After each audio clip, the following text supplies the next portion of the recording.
প্রশিক্ষণার্থীদের খাবারের টাকা আত্মসাতের অভিযোগ উঠেছে সিরাজগঞ্জ যুব উন্নয়ন অধিদপ্তরের যুব প্রশিক্ষণ কেন্দ্রের ডেপুটি কোঅর্ডিনেটরের বিরুদ্ধে। প্রশিক্ষণার্থীরা জানান, কোঅর্ডিনেটর তাদের বরাদ্দের পুরো টাকা না দিয়ে আত্মসাৎ করেছেন। অভিযুক্ত শফিকুল ইসলাম ক্যামেরার সামনে কথা বলেননি, তবে অনিয়ম ও দুর্নীতির প্রমাণ পেলে ব্যবস্থা নেওয়া হবে বলে জানিয়েছেন সিরাজগঞ্জ যুব উন্নয়ন অধিদপ্তরের উপপরিচালক ইউসুফ দাউন রাজুর তথ্য ছবিতে বিস্তারিত।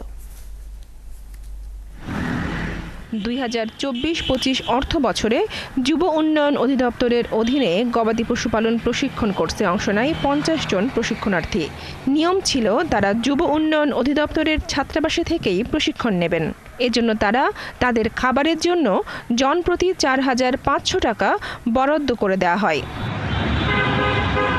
কিন্তু প্রশিক্ষণার্থীদের খাবারের জন্য মোট 2,25,000 টাকা বরাদ্দ দেওয়া হলেও প্রশিক্ষণের সময় বেশিরভাগই ছাত্রাবাসে থাকেননি।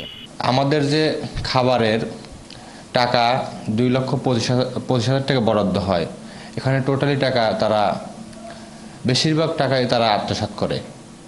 এই বিষয়টি যখন ঊর্ধ্বতন কর্মকর্তাকে জানালাম, জানানোর পরেও সে কোনো কর্ণপাত করে নাই।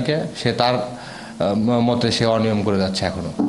আমরা বিগত দিনে যারা যুব প্রশিক্ষণ কেন্দ্রে পরীক্ষা দিয়েছে, তারা টাকা ঠিক মতো পাইছে কিনা এই বিষয়টি যদি সুষ্ঠুভাবে তদন্ত করা যায়, সবকিছু বেরিয়ে আসবে। তারা আরও জানান, খাবার খরচ বাবদ 4,500 টাকার পরিবর্তে তারা পেয়েছেন 1,020 টাকা, আর যে খাবার দেওয়া হয়েছে সেটিও ছিল নিম্নমানের। আমরা 50 জন যুব উন্নয়ন প্রশিক্ষণে আমরা ক্লাস করছি। আমাদের বরাদ্দ ছিল 4500 টাকা, আমাদের টাকা দিছে 1000 করে। আমাদেরকে বিভিন্ন ব্যক্তিগত কাজ করাইছে, তাদের ব্যক্তিগত কাজ করাইছে, যেমন গরুর গোবর সাফ করা, তাদের বাগান পরিষ্কার করানো, এরকম আরও বিভিন্ন ব্যক্তিগত কাজ করাইছে। তাদের রেজিস্টার সারাইছে আমাদেরকে দিয়ে।